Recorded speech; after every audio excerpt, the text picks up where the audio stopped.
In this video, we want to evaluate 4 determinants, and if possible, we want to use properties of determinants. I'm going to let you view some of the properties here. You can pause the video here, and these are some properties. It doesn't include all the properties, but you can pause the video here and just look through these.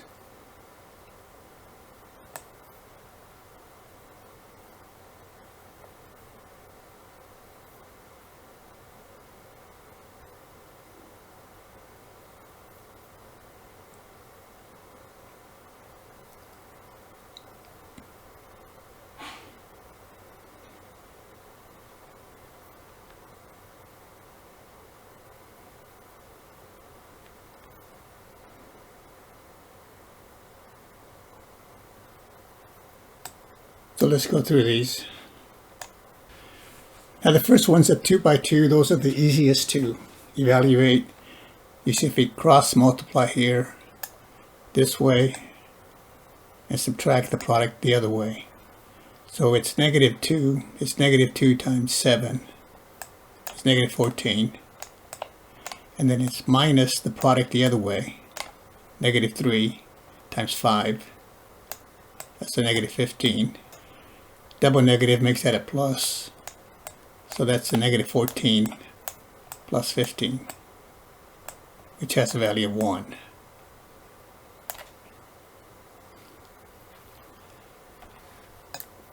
Now the second one is a 3 by 3.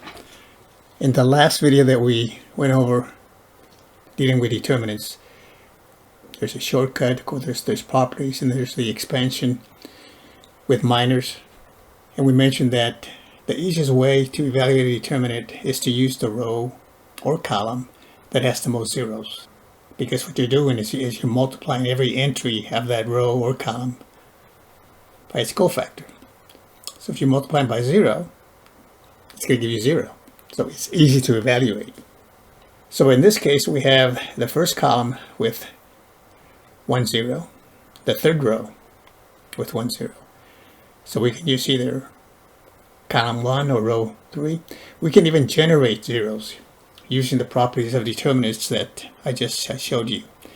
You can add a multiple of any row to another row, or you can add a multiple of one column to another column, and it doesn't change the value.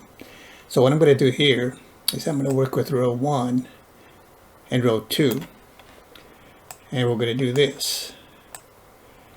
The first row is going to stay the same. So it's 1 7, -2. And I'm going to multiply the first row, mentally multiply the first row by -2. That's one of your properties. You can add a multiple of a row to another row or a column to another column. So multiply the first row by -2 and add the corresponding components to the second row. So -1 times, or -2 times 1 is -2 added to 2 and gives me 0. That's why I chose -2. That had been a 3, I'd multiply by -3. So it's -2 then times 7 is -14, and then -3 is -17. And then -2 times -2 is 4. I got that. And I leave the third row the way it is because it already has there's already a 0 in that position. And then I can expand. This is what we did in the previous video. And I'll link that video in the description in case you want to reference that. So now I'm going to expand using the first column because that's the one with all the zeros. So what procedure is you take that, the first entry from that column, in this case is 1, and then you multiply by the cofactor. So for the cofactor, you take away the row and the column. Whatever's left is what we call the minor.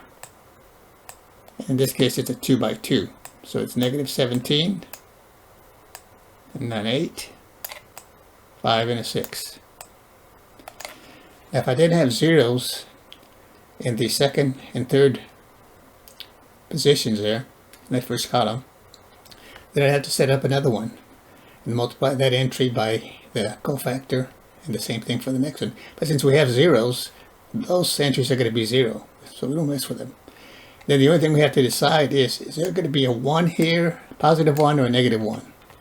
Well, the first position here, you start in the 1, 1 position, first row, first column. If that value added up is even, 1 and 1 is 2, is even, then this will be a 1. Had you been in the second position, that would be second row, first column, that's odd, then this would have been a negative. But in this case, it's just 1 times 1, so that just gives me a 1. And now we're just evaluating it 2 by 2. And I get here, this is 17 here. So it's negative 17, 8, 5, and 6. So the coefficient here is just 1 times 1, so that's just 1. So that's 6 times negative 17. That's the negative 1 over 2. And then it's minus the product the other way. 5 times 8 is 40. So all I have then is a negative 1 over 2 and a minus 40. Gives me a negative 142.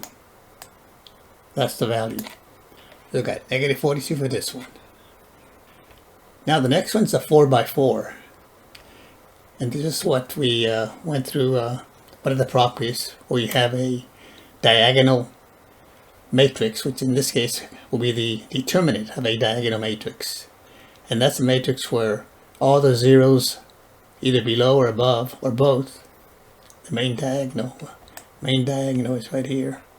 If all the values below are 0, you've got a diagonal matrix here. Sometimes they call it upper or lower depending on where the zeros are. Because you could have 0, 0, 0 above it.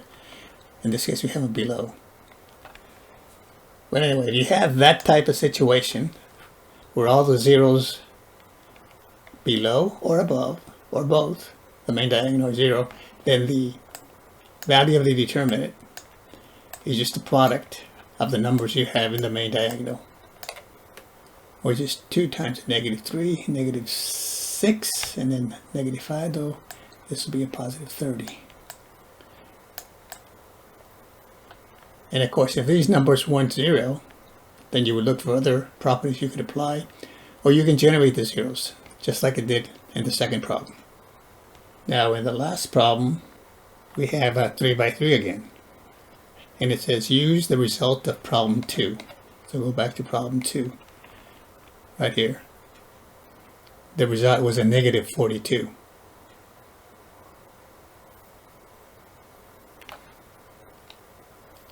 So the result of problem 2 was a negative 142.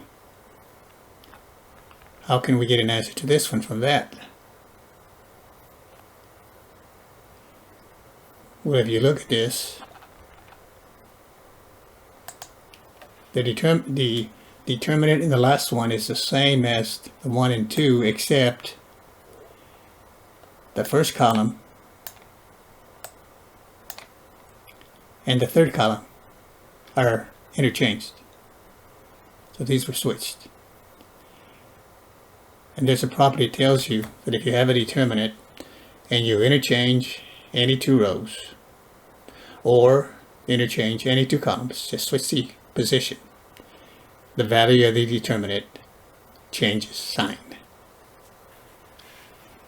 So we had gotten a negative 42 for this one here.